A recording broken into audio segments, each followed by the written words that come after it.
चलो भाई लोग, जय हिंद। कैसे हैं? अच्छे होंगे।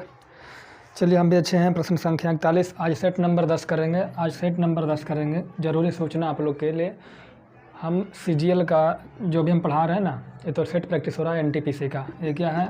NTPC के लिए। इसके बाद जो मेरा बैच चल रहा है वो है परसेंटेज को 2 से 3 दिन में हम ख़त्म कर लेंगे। इसके बाद हम स्टार्ट करेंगे CI एंड SI, उसके बाद प्रॉफिट एंड लॉस, उसके बाद टाइम एंड वर्क, और कुल मिला के इस तरीके से 13 चैप्टर कंप्लीट होगा अरिथमेटिक में।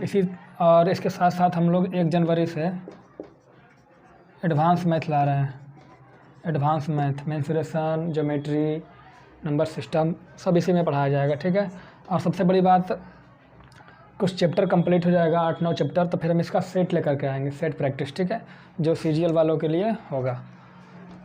कहीं प्रॉब्लम है? समझ गए? चलिए, सेट नंबर 10 चल रहा है, इसको मिटा लेते हैं।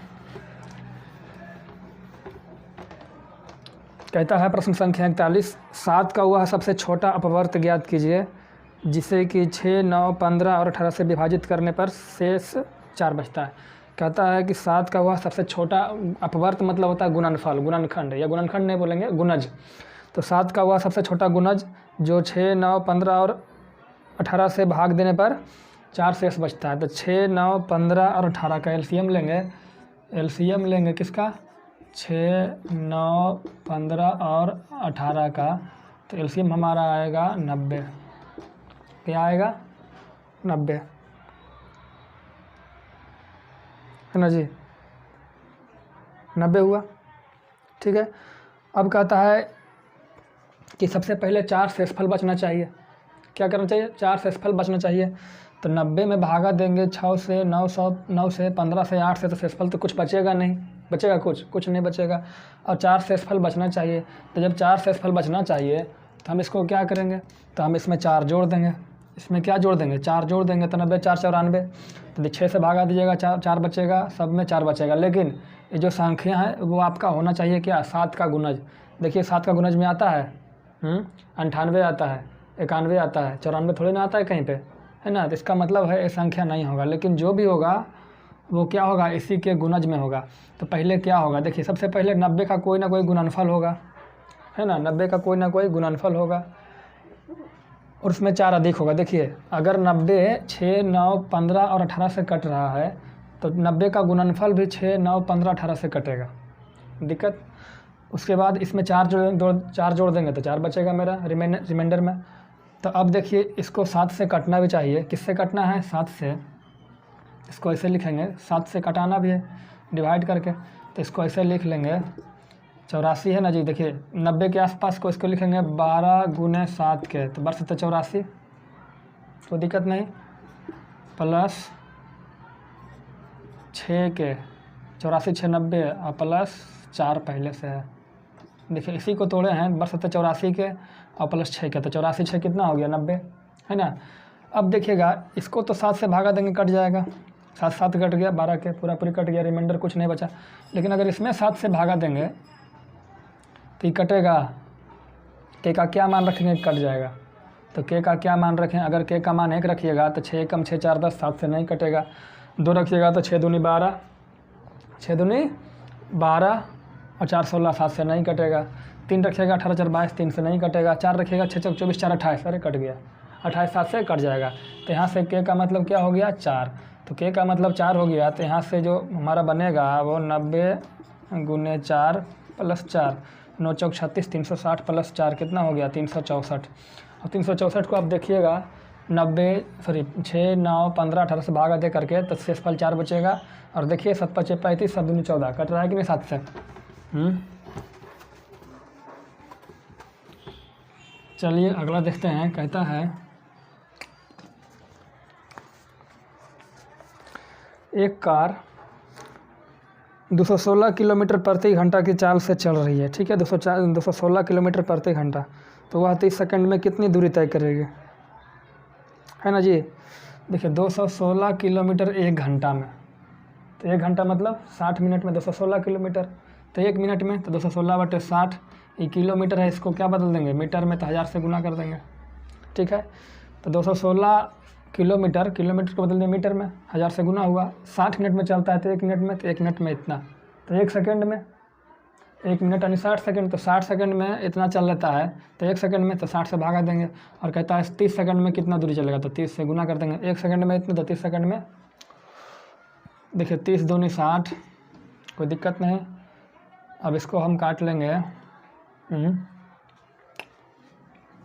और कुछ है जी, 216, चलिए 1 जीरो से 1 जीरो कट गया, 6 दूनी 12, तब 12 एकम 12, 12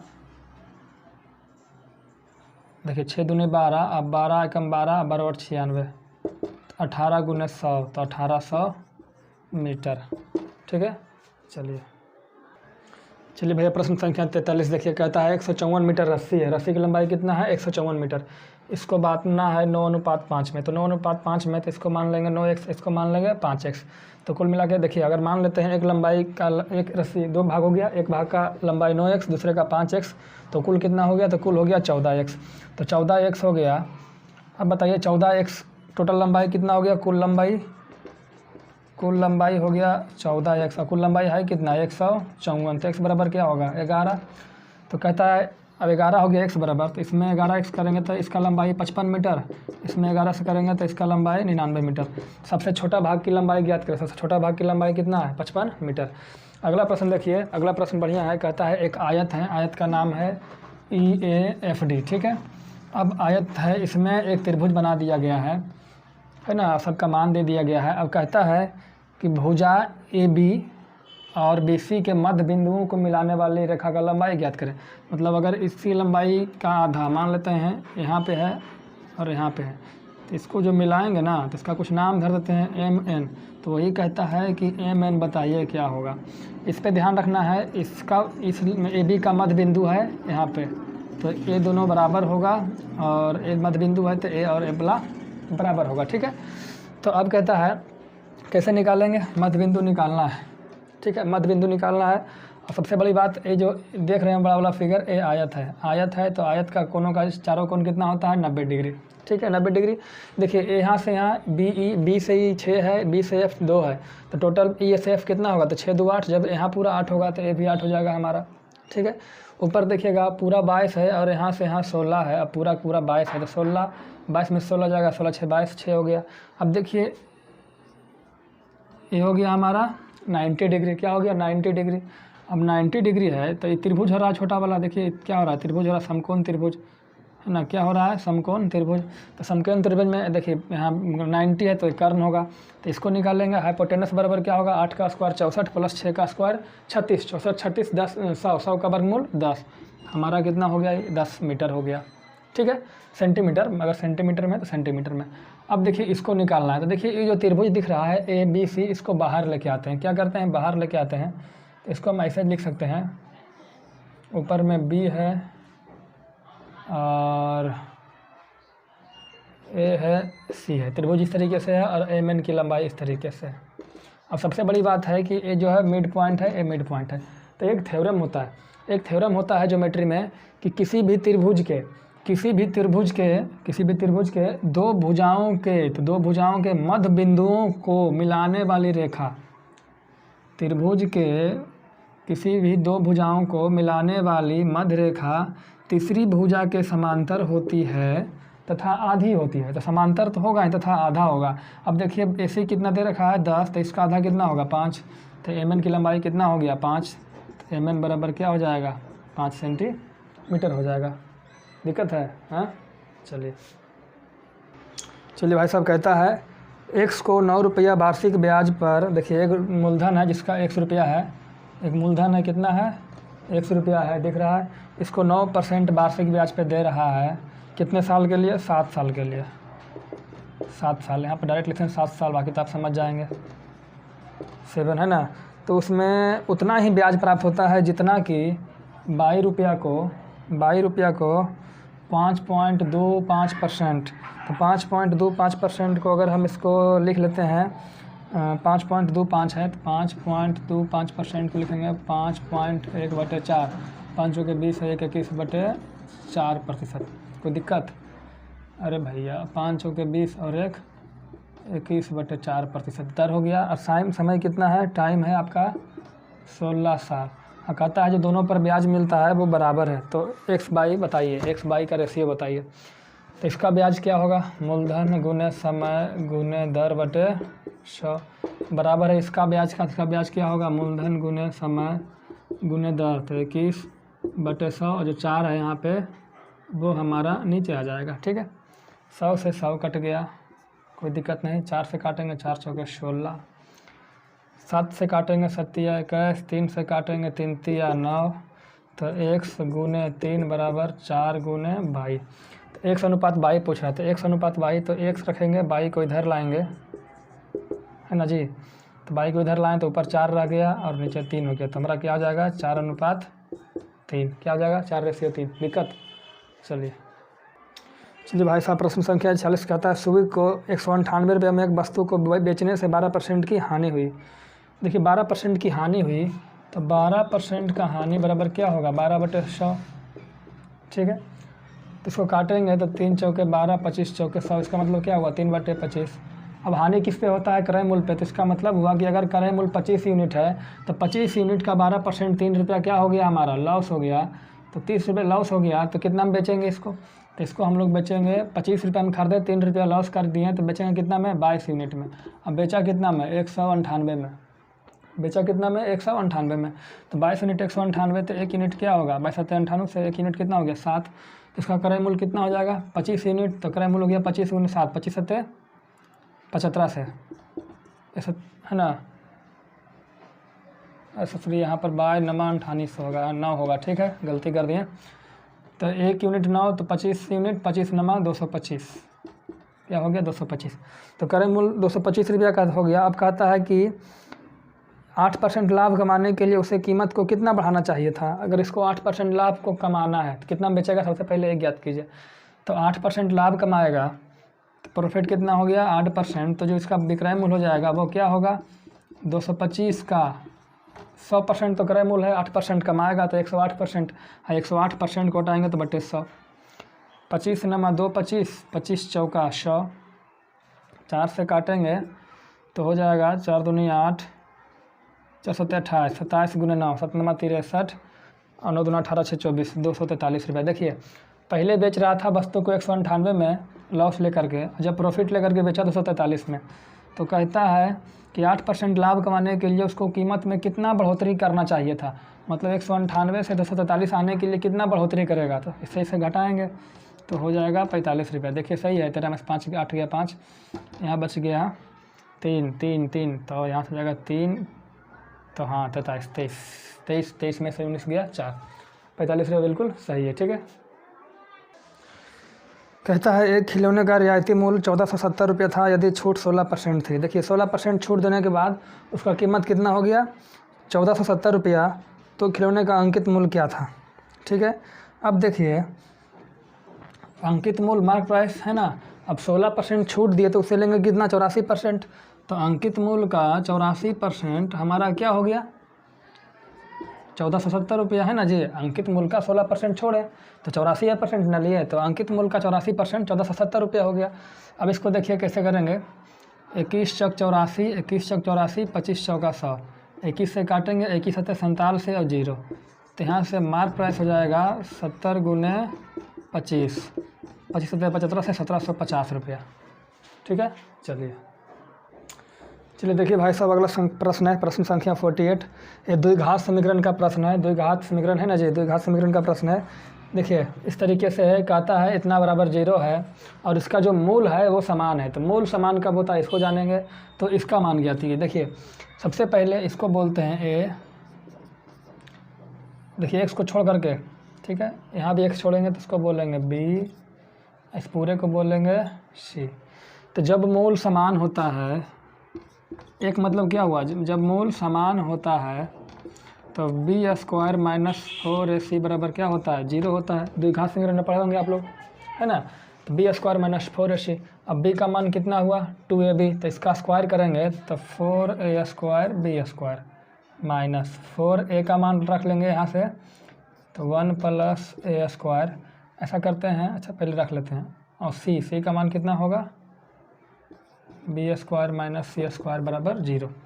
देखिए मान रखते हैं, तो यहाँ से माइनस 4a 4 गुने 1 4 गुने 1 4 प्लस 4 गुने ए स्क्वायर, तो 4a square B square minus C square बराबर 0, माइनस गुना करेंगे 4 को तो 4b square minus 4c square plus plus plus 4a square B square और minus 4a square C square बराबर 0। यहाँ से पहले से क्या था 4a square B square, 4a square B square minus 4b square minus minus plus 4b square minus plus minus 4a square B square minus minus plus 4a square C square बराबर 0। अब देखिए क्या कटेगा, 4a स्क्वायर बी स्क्वायर यहाँ plus में यहाँ minus में cut जाएगा, ठीक है। तो अब क्या करेंगे इसमें से क्या करेंगे जी, सब जगह तो 4 ही हो गया ना। चलिए अब क्या करेंगे, सबसे 4 कॉमन ले लेते हैं, नहीं 4 कॉमन नहीं, पहले लिखते हैं सजा करके। पहले लिखते हैं 4c स्क्वायर, फिर लिखते हैं plus 4a square C square, और क्या करते हैं इसको माइनस अगले साइड भेज देंगे तो क्या हो जाएगा प्लस 4b स्क्वायर, ठीक है। गलती लिखे ना जी, 4a स्क्वायर सी स्क्वायर गलती लिख दिए। अब देख 4 यहाँ से 4c स्क्वायर कॉमन लेंगे तो 4c स्क्वायर यहाँ से क्या हो जाएगा 1 प्लस यहाँ क्या बचेगा a स्क्वायर बराबर दिख रहा है, यहाँ से हो जाएगा प्लस हटा देंगे तो 4 गुने b स्क्वायर, ठीक है।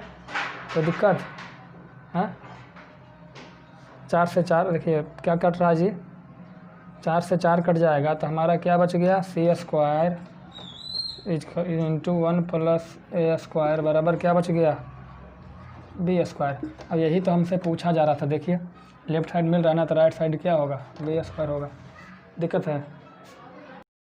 चलिए भैया प्रश्न संख्या 49 देखते हैं, 50 देखते हैं। 49 कहता है किस त्रिभुज का क्षेत्रफल सबसे अधिक होगा अगर समान त्रिज्या के वृत्त के अंदर उनको बनाया जाए। मतलब अगर एक ही वृत्त का त्रिज्या समान, मतलब एक वृत्त के अंदर एक बार समकोण त्रिभुज बनाया जाए, एक बार विषमबाहु त्रिभुज बनाया, समकोण वही मतलब समकोण नहीं, एक बार विषमबाहु बनाया जाए, एक बार समबाहु बनाया जाए, एक बार समकोण बनाया जाए, एक बार समद्विबाहु बनाया जाए, तो किसका क्षेत्रफल अधिक होगा। तो इसमें से क्षेत्रफल जो अधिक होगा वो होगा समबाहु त्रिभुज का। किसका अधिक होगा समबाहु का। कैसे होगा इसको हम पढ़ेंगे ज्योमेट्री में, ठीक है। चलिए अगला देखिए प्रश्न संख्या 50 कहता है एक त्रिभुज एक्स बाई जेड में बाई तक के पास समकोण है, एंगल बाई क्या है समकोण है, और एक्स बाई 2.5 सेंटीमीटर है और कॉट एक्स दे रखा है 5/12, तो कहता है एक्स जेड का मान ज्ञात करो, मतलब एक्स जेड का मान ज्ञात करो। अच्छा देखिए जब 5/12 है तो कॉट थीटा बराबर क्या होता है एक्स है ना, यही ना है जी। तो कॉट थीटा बराबर क्या होता है b/p, b/p, तो इसके सामने क्या हो गया, ये हो गया p, ये हमारा हो गया p, ठीक है। तो ये b हो गया, ये p हो गया। अगर p कितना है 12, p 12 है, b 5 है, तो देखिए लंब है आधार है तो ये कितना होगा 13, कोई दिक्कत नहीं। अब देखिए हमारा b है कितना, हमारा देखिए b 5/12, b कितना है 5/12, देखिए बाई, देखिए ये हो गया हमारा b। 5 यूनिट कितना को दर्शा रहा है 25 को, तो 1 यूनिट 0.5 को, तो 13 यूनिट तो 13 गुने 0.5 कितना हो गया 13×5 65, 6.5 उत्तर हो गया। अगर पूछेगा बाई जेड बताओ, बाई जेड, तो बाई जेड का मान कितना होगा, देखिए बाई जेड किसको बोलते हैं 12 को बोलते हैं, है ना जी। पूछे कैसे, तो b/p, एक्स के सामने क्या होता है p, तो एक्स के सामने ये हो गया p और p कितना 12 है ना जी। तो देखिए 1 यूनिट 0.5 तो 12 यूनिट, तो 12 यूनिट 0.5 6 सेंटीमीटर, 6.5 सेंटीमीटर, ठीक है। चलिए भैया देखिए कहता है पति पत्नी की शादी हुई, पति और पत्नी की पति पत्नी की शादी कैसे होगा, शादी हुआ तब तो पति पत्नी हो गया। कहता है एक पति और पत्नी की औसत आयु 7 वर्ष पहले जब शादी हुई थी तब उस समय 25 वर्ष था। देखिए पति और पत्नी जब दो आदमी था, जब पति पत्नी बन रहा था तो उस समय इसका जो औसत आयु था पति पत्नी का, तो हस्बैंड वाइफ कितना आदमी हुआ, हस्बैंड वाइफ कितना आदमी हुआ 2 आदमी, तो 2 आदमी का औसत क्या था 25 साल, तो इसका कुल उम्र कितना होगा, तो 25 गुने 2 कितना साल 50 साल टोटल उम्र था, ठीक है। और कहता है आज 7 साल के बाद, कितने साल के बाद, इस शादी के समय का बात है, ठीक है। अब 7 साल बाद, 7 साल बाद देखिए उस समय 7 साल बाद, देखिए उस समय 7 साल के बाद का औसत क्या होगा। देखिए 7 साल पति का भी उम्र बढ़ा और पत्नी का भी उम्र बढ़ा। ऐसा तो नहीं है कि पति का उम्र बढ़ गया पत्नी रुक गई, ऐसा होगा, नहीं होगा। तो 7 साल पति भी बढ़ा, 7 साल पत्नी भी बढ़ी, ठीक है। तो इसका औसत क्या हो जाएगा, 25 साल तो पहले था और 7 साल दोनों में जुड़ जाएगा तो कितना हो जाएगा, 25 7 32 साल। अब 7 साल के बाद आज इसका उम्र का योग कितना होगा, तो 32 दूना 64 साल। अब कहता है अब जब 3 आदमी है, कितना आदमी है, 3 आदमी, कौन कौन, पति पत्नी और एक छोटुआ है, तो 3 आदमी है। तो इसका जो आयु का इसका जो औसत है वो कितना है, 22 साल। तो योग कितना होगा उम्र का, तो 22 गुने 3 66 साल, ठीक है। देखिए जब बचवा नहीं था, आज के समय के बाद ए भी है और ए भी है, जब बच्चा को नहीं लिए तो टोटल उम्र कितना आया, कितना आया जी, 64 साल, है ना, कोई दिक्कत है। और जब बच्चा को ले लिए तो उम्र कितना आ गया, 66 साल। तो 2 साल किसका बढ़ गया, 2 साल किसका बढ़ गया, बच्चा का। तो बच्चा का आयु कितना है, 2 साल, ठीक है।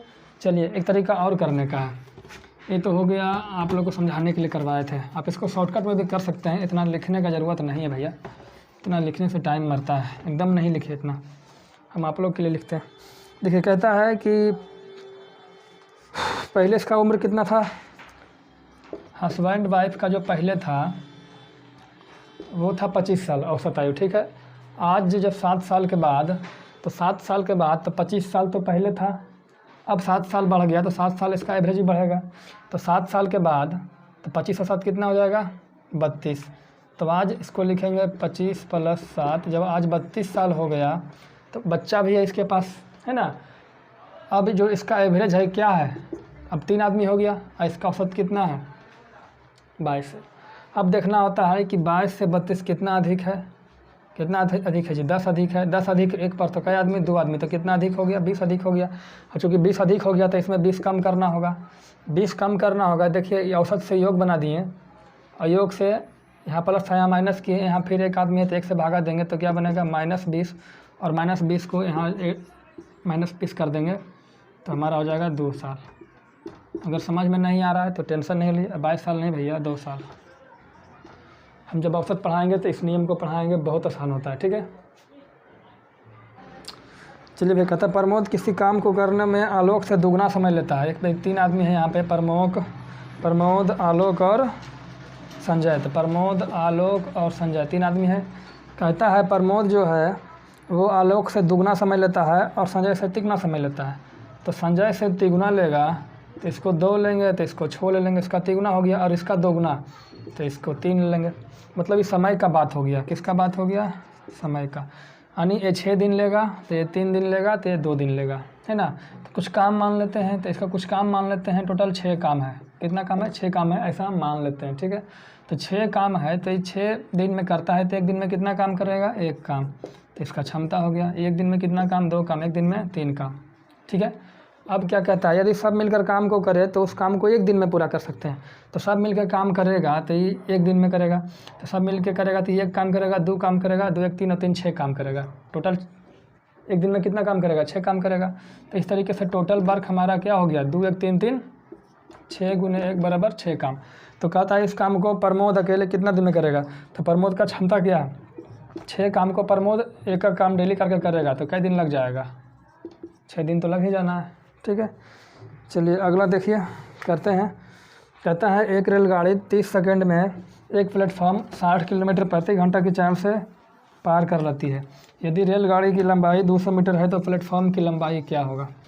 देखिए भैया, रेलगाड़ी की लंबाई, सबसे पहले देखिए रेलगाड़ी है और प्लेटफॉर्म है। तो रेलगाड़ी प्लेटफॉर्म है, सपोज ये हो गया प्लेटफॉर्म मान लीजिए। अब रेलगाड़ी पार कर रही है तो कब तक पार होगी रेलगाड़ी, अगर इस कंडीशन में रहा तो रेलगाड़ी पार होगी। अगर ये रेलगाड़ी मान ले जाए, ये रेलगाड़ी है, अगर इस तरीके से है तो क्या बोलेंगे, रेलगाड़ी पार हो गया, नहीं हुआ। अगर प्लेटफॉर्म हो गया और रेलगाड़ी जस्ट इसके ऊपर है तो क्या रेलगाड़ी पार हो गई? नहीं हुई। तो रेलगाड़ी पार कब होगी कि अगर एक प्लेटफॉर्म है और रेलगाड़ी इस तरीके से, मतलब प्लेटफॉर्म का एक भी हिस्सा और रेलगाड़ी का पिछला हिस्सा मैच करेगा, तब बोलेंगे पार हो गया। तो इस कंडीशन में रेलगाड़ी को दो डिस्टेंस तय करना पड़ता है, एक प्लेटफॉर्म का और एक खुद का। ठीक है, तो यहाँ से जो दूरी हो जाएगा, दूरी क्या हो जाएगा? दो चीज़ हो जाएगा। दूरी हो जाएगा एक प्लेटफॉर्म की लंबाई, एक खुद की लंबाई।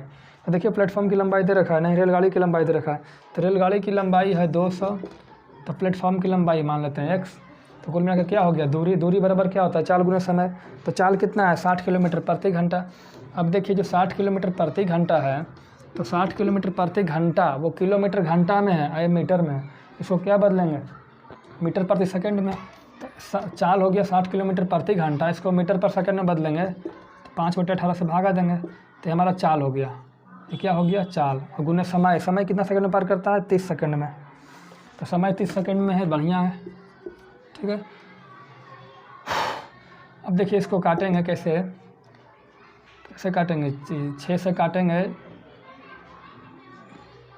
6 × 18, 6 × 5 = 30, 5 से काटेंगे 20 × 60। तो यहाँ कितना हो गया? 25 × 20, 25 × 20 500। तो यहाँ से x बराबर क्या होगा? 500 - 200। तो x बराबर कितना? 300 मीटर। तो 300 मीटर क्या आ गया? x क्या माने थे? प्लेटफॉर्म की लंबाई। चलिए भाई लोग, कहता है एक वृत्त का क्षेत्रफल 1386 मीटर है, वर्ग सेंटीमीटर है, तो इसका परिधि ज्ञात कीजिए। तो वृत्त का जो होता है परिधि, एक सेकंड, चलिए देखिए वृत्त का परिधि दे रखा है, सॉरी वृत्त का क्षेत्रफल दे रखा है। तो क्या होता है? πr² बराबर कितना है? 1386। 1386 है, यही ना है जी? देख लेते हैं एक बार, 1386। ठीक है, तो कहता है इसका परिधि ज्ञात करो, यानी 2πr। तो इसको पहले भागा देंगे तो हो जाएगा 2232 से, और 132, 6 6 22 3 66। r² बराबर क्या हो जाएगा? 63 × 7, यानी 63 को क्या लिखेंगे? 9 × 7 × 7।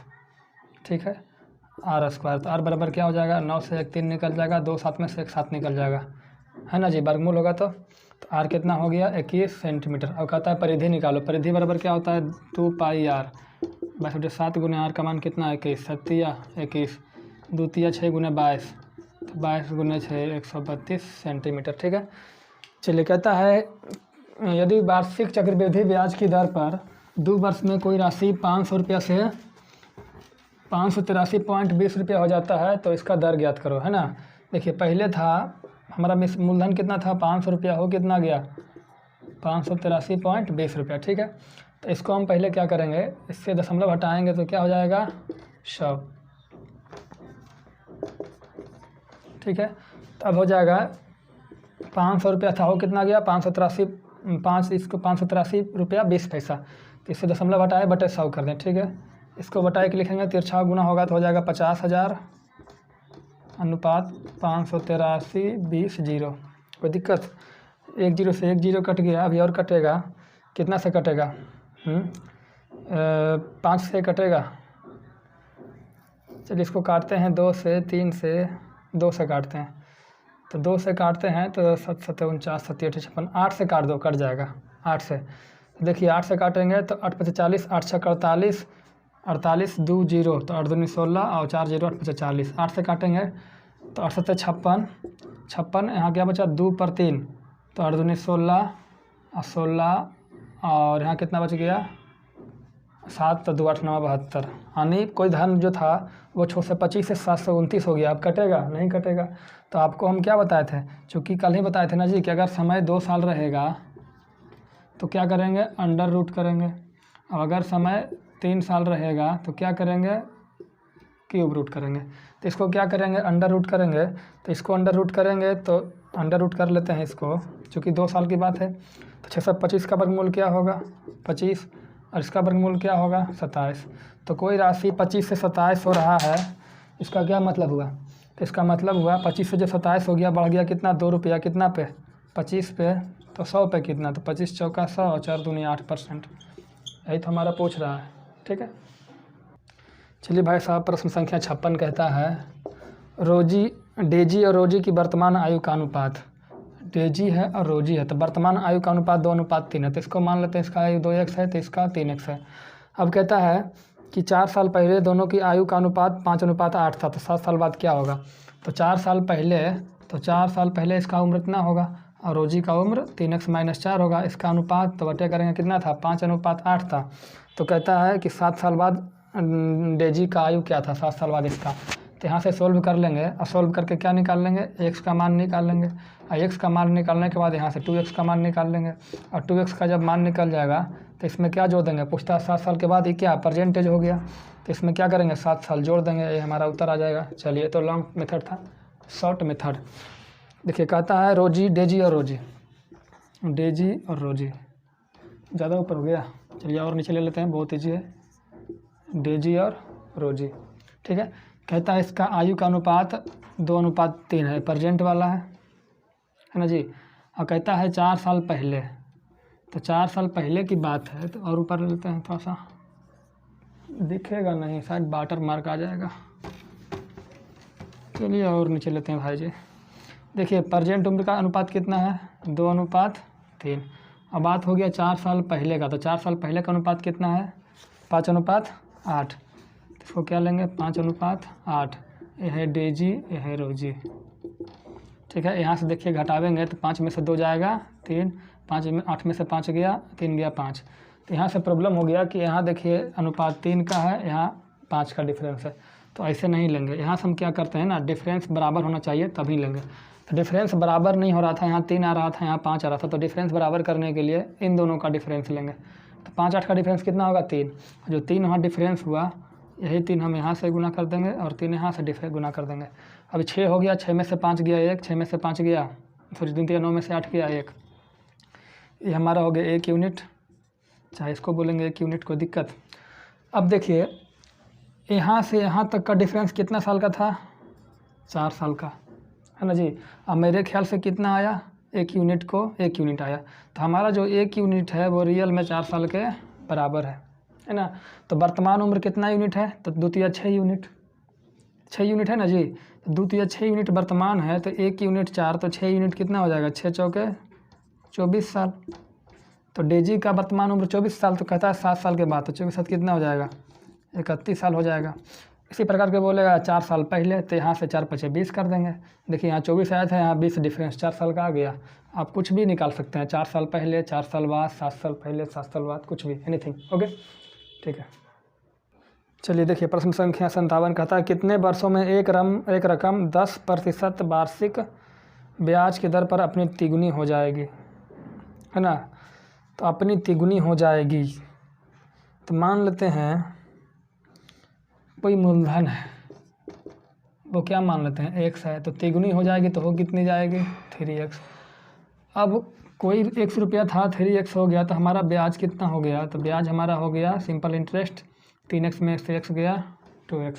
ठीक है, तो हम जानते हैं फार्मूला। अब देखिए रेट दे रखा है कितना 10%, तो ब्याज बराबर यानी 2x, ब्याज कितना हमारा 2x, ब्याज बराबर मूलधन गुने समय, 3 समय कितना है, समय तो पूछ रहा है, तो समय गुने दर, दर कितना है 10, मूलधन गुने समय गुने दर बटा 100, कोई दिक्कत।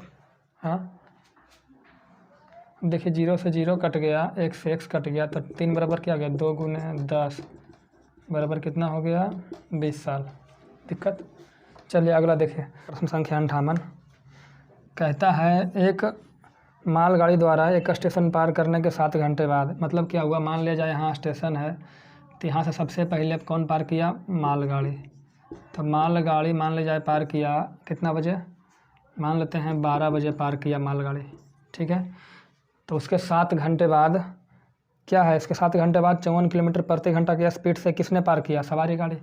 तो जो सवारी गाड़ी था वो पीछे से आया और पार किया, है ना जी। इसका स्पीड दे रखा है 54 किलोमीटर पर घंटा। ठीक है, तो पार किया भी 7 घंटा बाद पार किया, तो ये 12 बजे पार किया, तो ये कितना बजे पार करेगा, तो 7 बजे। तो ये कितना बजे यहाँ से पार किया 7 बजे। ठीक है, अब कहता है यहाँ से पार करने के बाद, देखिए यहाँ से पार करने के बाद ये तो 12 बजे ही पार कर चुका था, है ना, और ये 7 बजे पार किया। और कहता है 11 घंटे बाद, 11 घंटे बाद ये जो सवारी गाड़ी है मालगाड़ी को क्रॉस कर गया। क्या कर गया? क्रॉस कर गया। अब बताइए, मान लेते हैं मालगाड़ी की जो चाल है वो है 1 किलोमीटर पर घंटा। यहाँ से 12 बजे मालगाड़ी पार किया, ठीक है, और 7 घंटा क्या किया? भागता रहा। तो टोटल 7 घंटे में कितना भाग जाएगा? तो मान लीजिए मालगाड़ी यहाँ पहुँच गया, मालगाड़ी यहाँ पहुँच गया तो 1 किलोमीटर में 1 घंटा जाता है, तो 7 घंटा में तो 7x किलोमीटर, ठीक है। तो 7x किलोमीटर क्या हो गया? दूरी। देखिए अब जिस समय मालगाड़ी यहाँ था उस समय सवारी गाड़ी यहाँ था, ठीक है। ये भी भाग रहा था, ये भी भाग रहा था, दोनों के बीच में दूरी कितना था? तो दूरी था 7x का। तो दूरी कितना था? 7x का। दूरी बराबर क्या होता है? चाल गुने समय। अब चाल क्या था? देखिए ये भी भाग रहा था, पीछे से ये भी भाग रहा था, तो इसमें अपेक्षिक चाल लगेगा। अपेक्षिक चाल क्या होता है? घट जाता है। घटता किससे है? जिसका ज़्यादा रहता है उसका, उससे घटता है कम वाला। ज़्यादा किसका है? सवारी गाड़ी का। क्यों? क्योंकि ये पार कर गया। तो सवारी गाड़ी का चाल 54 है और इसका 1 है तो घट गया। तो दूरी बराबर चाल गुने समय। समय कितना घंटा में पार कर गया? 11 घंटा में। तो 11 से क्या हो जाएगा? गुना हो जाएगा। तो यहाँ से निकालेंगे 7x बराबर 54 गुने 11, तो 54 गुने 11 54 कितना हो जाएगा? 4 9 5 594 माइनस 11x, इधर 11x आएगा, जुट जाएगा 18x बराबर 5 9 4x बराबर 18 54 18 54, x बराबर क्या हो गया? 33। तो 33 किलोमीटर पर घंटा मालगाड़ी का स्पीड था। कोई डाउट है? देखिए भाई साहब कहता है 25,000 रुपया पर साधारण ब्याज 4 वर्ष में 8,000 रुपये प्राप्त होता है। तो साधारण ब्याज है, ब्याज कितना हो गया? 8,000 रुपया। ब्याज बराबर मूलधन, मूलधन कितना? 25,000 गुने समय 4 वर्ष गुने दर नहीं पता बटे 100, 1 2 3 1 2 3, 25 से काटेंगे 25, 25 गुने 4, 25 चौका 100 से 100 कट गया। तो आर बराबर कितना हो गया? 8%। अब कहता है दर को वही रखते हुए 8% ही रखते हुए इसका चक्रवृद्धि ब्याज बताओ कितना होगा। तो इसमें मूलधन कितना है? 25,000 मूलधन है, ठीक है। अब इसको 4 साल की बात है तो 1 2 3 और 4 साल, ठीक है। तो 8% लेंगे तो 25,000 का 8% कितना होगा? तो 2 जीरो करेगा, पचिया थी 200, तो 2,000 रुपया 2,000 रुपया 2,000 रुपया और 2,000 रुपया, ठीक है। अब क्या होगा देखिएगा, पहला साल 2,000 रुपया इंटरेस्ट हुआ, अब इंटरेस्ट पे इंटरेस्ट जाएगा दूसरा साल, तो इसका 8% निकालेंगे तो 20 8 60 से 160 रुपया हो जाएगा। दूसरा साल इस 2,000 का और इस 2,000 का, तो 160 इसका और 160 इसका, और इसका भी तो इंटरेस्ट लगेगा। तो इसका इंटरेस्ट निकालेंगे 160 का 8%, तो क्या हो जाएगा? 16 28 से 128 12 रुपया 80 पैसा। इसका क्या हो गया? 12 रुपया 80 पैसा। अब चौथा साल की बात करेंगे तो 2,000 का भी इंटरेस्ट, इस 2,000 का भी इंटरेस्ट, इस 2,000 का भी इंटरेस्ट, तो इसका हो जाएगा 160 इसका मतलब 160 3 बार। अब इसका भी इंटरेस्ट, इसका भी इंटरेस्ट, इसका भी इंटरेस्ट, तो 160 का इंटरेस्ट कितना होता है? 8%, 12.5 रुपया, 12.5 12.5 12.5, तो इसको लिख लेते हैं, सॉरी 12.8 12.8 12.8। अब इसका भी तो इंटरेस्ट लगेगा, तो 12.8 का 8%, तो इसको लिखेंगे 12.8 का 8%। इसको तोड़ेंगे तो 8 8 64, 8 8 64, बाकी 6 बरोट 96, 6 102 कितना हो जाएगा? 102, और 1 अंक 2 अंक 3 अंक के बाद दशमलव, तो 1.1024 1.024 है ना। अब कहता है CI ज्ञात करो, तो CI में कौन कौन आएगा? सभी सब जोड़ देंगे तो 2 4 6 8,000, ठीक है। 8,000 इधर जोड़ देंगे और 16 दूनी 160, 1 2 3 4 5 16 85 800, और इसको जोड़ देंगे 128 गुने 4 जितना आएगा, और फिर 1.024, आप इसको जोड़ लीजिएगा उत्तर आ जाएगा, ठीक है। चलिए देखिए प्रश्न संख्या 60 कहता है एक वृत्ताकार पहिया की त्रिज्या 1.75 मीटर है, 44 किलोमीटर यात्रा तय करने के लिए कितना चक्कर लगाना पड़ेगा, है ना जी। दे रखा है एक पहिया का त्रिज्या कितना है? 1.75 मीटर। तो इसका परिधि क्या होगा? परिधि बराबर 2πr, 2 गुने 22/7 गुने r, तो 175/100 कर देते हैं, है ना, दशमलव हटा के।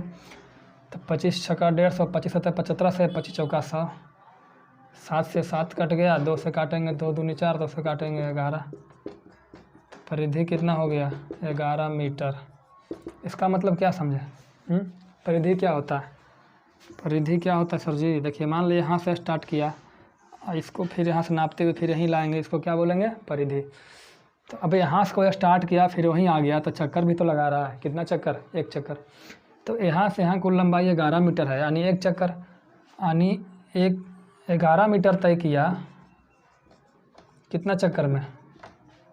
एक चक्कर में। तो 1 मीटर कितना चक्कर में तय करेगा? तो 1/11 चक्कर में, है ना। कहता है कितना चलना है? 44 किलोमीटर चलना है। तो 44 किलोमीटर चलना है तो 44 किलोमीटर को मीटर में बदलेंगे। तो 44 किलोमीटर बराबर क्या हो जाएगा? 1 मीटर में 1000, तो 44,000 मीटर।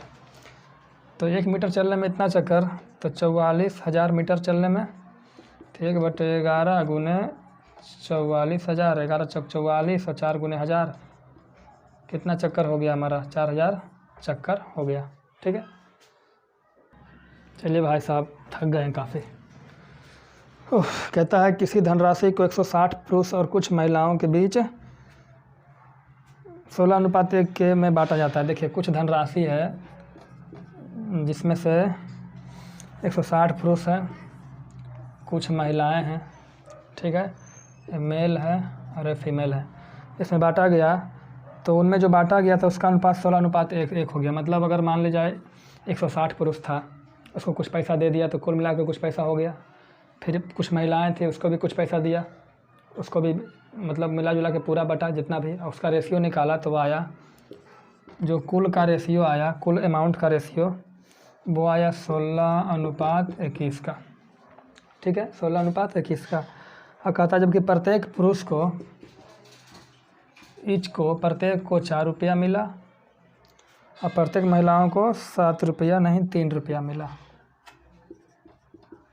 ठीक है, तो संख्या ज्ञात करो। तो देखिए भाई साहब हम कहना चाहते हैं कुल मिला के 16 रुपया पुरुष वर्ग को मिला, कुल मिला के 21 रुपया महिला वर्ग को मिला। तो कुल मिला के 16 रुपया पुरुष वर्ग को मिला और प्रत्येक को 4 रुपया मिला।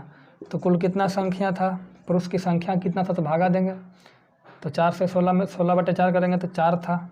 संख्या कितना था पुरुष का? 4। और महिला का संख्या कितना था? कुल महिला वर्ग को 21 रुपया मिला और एक महिला को 3 रुपया मिला। तो कुल कितना महिला थी? 7 महिला। अब देखिए हमारे हिसाब से 4 यूनिट में पुरुष था और 4 यूनिट पुरुष था कितना? 160। 4 यूनिट कितना था? 160। तो 1 यूनिट 40। तो महिला वर्ग महिलाओं की संख्या 7 यूनिट, तो 7 कितना हो जाएगा? 7 गुने 40, 7 चौके 28, 280 महिलाएँ, रुपया नहीं,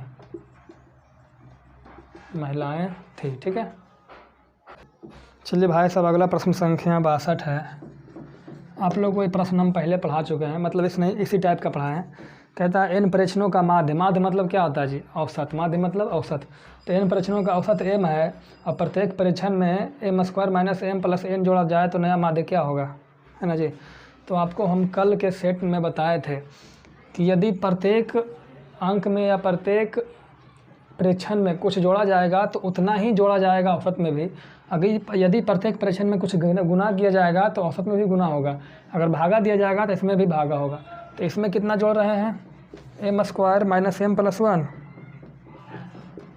जब इसमें जोड़िएगा तो यही चीज़ इसमें जोड़ना पड़ेगा हमको, m² - m + 1। m से m कट जाएगा, क्या बचेगा? m² + 1। यही नया औसत हमारा होगा। ठीक है भाई साहब, प्रश्न संख्या 63 देखिएगा भाई बहन सब लोग। मीना एक मोबाइल सेट अंकित मूल्य के 20% पर छूट पे खरीदता है। कुछ अंकित मूल्य होगा, उसके 20% के छूट पे खरीद लिया। उसे 16,800 में बेचने पे 800 का लाभ हुआ। अब देखिए भैया, उस मोबाइल को 16,800 में बेचा और 800 प्रॉफिट कमाया। अब मोबाइल को 16,800 में बेच दिया और 800 का प्रॉफिट कमाया। इसका मतलब मोबाइल को खरीदा था कितना में? 16,000 में, है ना। अब कहता है 20% डिस्काउंट पे ख़रीदा था। कितना पे ख़रीदा था? 20% डिस्काउंट पे। तो 20% डिस्काउंट पे ख़रीदा था, इसका मतलब क्या हो गया? 20% डिस्काउंट का मतलब हो गया 1/5। इसका मतलब यदि इसका मार्क प्राइस या 20% को 1/5 ले लें या फिर 20/100 ले लें, क्या दिक्कत है। 20/100 इसका मतलब हुआ यदि इसका मार्क प्राइस 20 था तो इसमें 20 का डिस्काउंट दिया तो ख़रीदा कितना में, तो 20 80 में, 80 यूनिट में, और ख़रीदा कितना में 16,000 में। तो 80 यूनिट 16,000 तो 1 यूनिट 200। तो कहता है इसका मार्क प्राइस बता। तो मार्क प्राइस कितना है 100 यूनिट, तो 100 गुने 20 2,000 रुपया। 2,000 होगा कि 20,000 होगा, गलती कर दिए क्या। 200 20,000 रुपया हो जाएगा। कोई डाउट है। सोहन ने एक वस्तु 6,500 में ख़रीदा। देखिए किसी को वस्तु को ख़रीदा 6,500 में और इसको बेच दिया कितना लाभ पे, 24% लाभ पे। तो विक्रय मूल्य हमारा कितना हो जाएगा, तो 65,000 जो क्रय मूल्य है इसका कितना हो जाएगा 124%। इसको काट लेते हैं 2 0 से 2 0, तो हमारा क्या हो गया विक्रय मूल्य 65 गुना 124। अब कहता है जो विक्रय मूल्य है इसी से एक और वस्तु खरीद लिया तो ये हमारा क्या हो गया अब की बार क्रय मूल्य। तो 65 गुना 124 में एक वस्तु खरीद लिया और इसको अभी लॉस में बेचा, 20% के लॉस में बेचा, तो विक्रय मूल्य कितना होगा। तो हमारा क्रय मूल्य था 65 गुना 124 हुआ ना ब्रिजी, और इसको 20% लॉस में बेचा तो बेचा कितना में 80% में। ठीक है, तो हो जाएगा 20 चौके 80, 20 पचे 100, 5 से काटेंगे 13 पचे 65, तो 13 चौके 52 और गुने 124, तो हमारा विक्रय मूल्य हो जाएगा 6,448 है ना, 6,448। तो 6,448 हो जाएगा। तो कहता है इसका मतलब सब मिलाकर कितना लाभ या हानि हुआ। तो वस्तु खरीदा कितना था पहले, देखिए 6,500 पूंजी लगाया था, इतना ओल झोल करने के बाद इसको 6,448 रुपया मिला, तो लाभ की हानि, तो हानि हुआ कितना का 52 रुपया का हानि हुआ। दिक्कत है। चलिए भाई साहब अगला प्रश्न कहता है 58 के वर्ग को, क्या कहता है 58 के वर्ग को एक संख्या के वर्ग में जोड़ दिया जाता है तो उसका उत्तर 12,200 प्राप्त होता है। संख्या कौन सी है। तो 58 के वर्ग को एक संख्या के वर्ग से, तो एक संख्या मानते हैं x के वर्ग से जोड़ दिया जाता है, तो हमें मिलता क्या है 12,200 संख्या क्या है। तो यहाँ से लिखेंगे x स्क्वायर बराबर क्या होगा 12,200 माइनस 58 का स्क्वायर। कोई दिक्कत। अब देखिएगा अब क्या करना है, इसका मतलब इसको 58 गुना 58 कीजिए, घटाइए, फिर वर्गमूल कीजिए तो उत्तर आएगा। देखिए भाई साहब कहता है दो क्रमागत विषम संख्याओं का गुणनफल 8 4 6 3 है, तो सबसे छोटी संख्या कौन है। सबसे छोटी संख्या कौन है उस दोनों में से। देखिए दो क्रमागत विषम संख्या, क्रमागत विषम संख्या मतलब क्या, क्रम से, जैसे 3 के बाद 5, तो दो क्रमागत विषम संख्या का गुणनफल 8 4 6 3 है। ठीक है, तो छोटी संख्या क्या है, तो छोटी संख्या के लिए 4 ऑप्शन है 89, 91, 93, 95। तो ऑप्शन ए अगर ले लेते हैं, तो अगर छोटी संख्या 89 होगा तो बड़ी संख्या क्या होगा 2 ज़्यादा होगा, है ना जी। तो 89, 90, 91। अब गुना करेंगे तो 9 एकम क्या होगा 9, और लास्ट में है कितना 3 होगा, नहीं होगा। चलिए अगर छोटी संख्या क्या लेते हैं, अगर छोटी संख्या ले लेते हैं कितना 91। जब 91 लेंगे तो बड़ी संख्या क्या होगा 91 2 93। तो 1 गुने 3, लास्ट में 3 आ सकता है, तो आ सकता है, कोई दिक्कत नहीं। अब 93 लेंगे तो 93 से बड़ी संख्या क्या होगा 95, 94, 95, तो 5 3 15, लास्ट में क्या आएगा 5 आना चाहिए, 3, ये भी नहीं होगा। 95 है तो इसका अगला क्या होगा 97, 7 5 35, लास्ट में क्या आएगा 5 आना चाहिए 3, तो ये भी हमारा नहीं होगा। तो उत्तर कौन सा हो जाएगा 2, छोटी संख्या 91। चलिए भाई साहब प्रश्न संख्या 67, इसको आप पढ़िए, हम पीछे से पढ़ते हैं। कहता है मोमबत्ती का क्रय मूल्य बल्ब के क्रय मूल्य का आधा है। एक मोमबत्ती बल्ब है तो मोमबत्ती का क्रय मूल्य बल्ब के क्रय मूल्य का आधा है, मतलब है मोमबत्ती का आधा है बल्ब का, मतलब अगर बल्ब का क्रय मूल्य 2x है तो मोमबत्ती का क्रय मूल्य कितना होगा x होगा, है ना जी, इसका आधा हुआ। तथा तो मोमबत्ती के विक्रय मूल्य और बल्ब के विक्रय मूल्य का अनुपात बताइए। तो मान लेते हैं एक मोमबत्ती का विक्रय मूल्य a है और एक बल्ब का विक्रय मूल्य b है।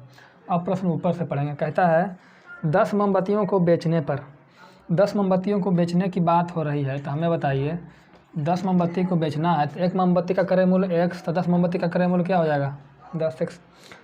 बेचने पर 3 बल्ब के विक्रय मूल्य के बराबर लाभ होता है। क्या होता है? प्रॉफिट। कितना होता है? 3 बल्ब के विक्रय मूल्य।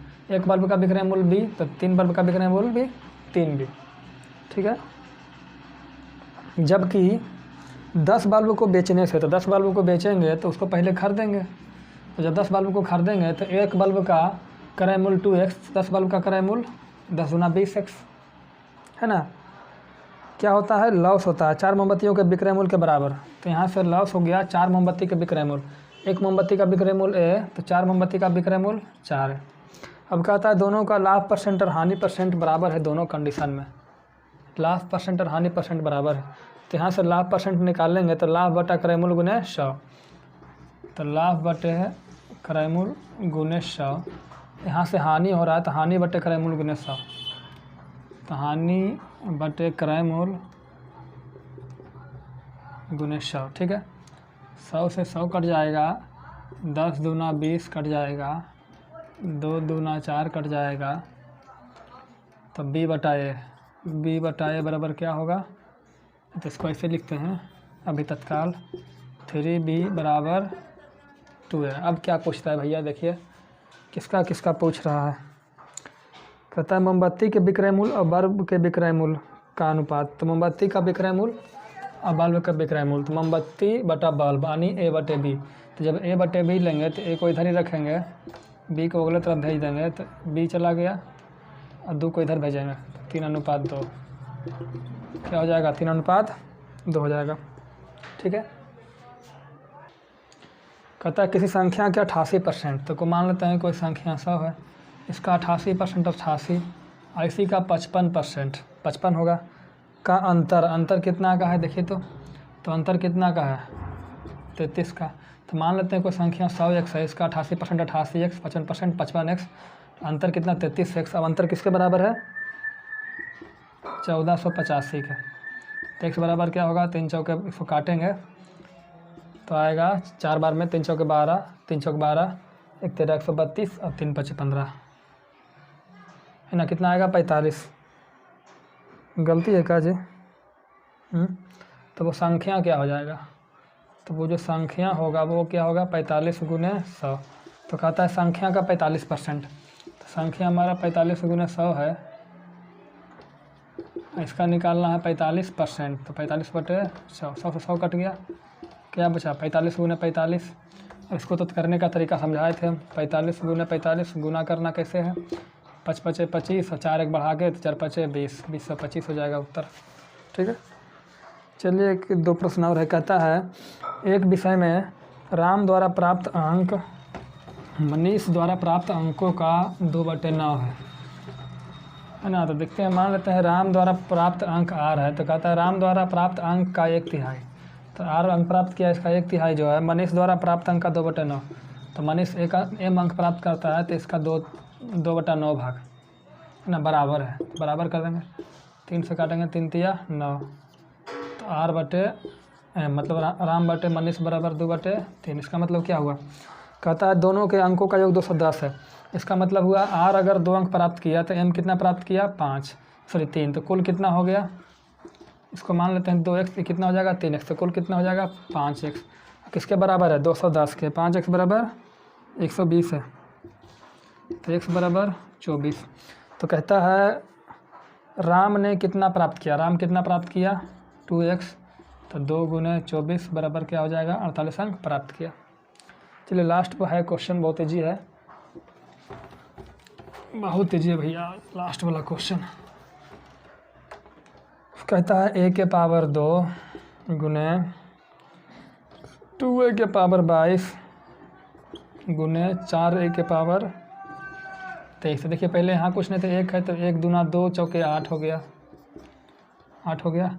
अब देखिए a अब गुना में है, पावर टूट जाएगा, तो 22 2 24 और 23 47, तो 8 है 47। ऑप्शन नंबर डी हो गया। आज सेट नंबर 10 क्लियर हो गया। चलिए फिर मिलेंगे कल सेट नंबर 11। कुल 30 सेट करवाएंगे, उसके बाद ग्रुप डी का लाएंगे, फिर CGL का लाएंगे। ठीक है, थैंक यू। जय हिंद, जय भारत।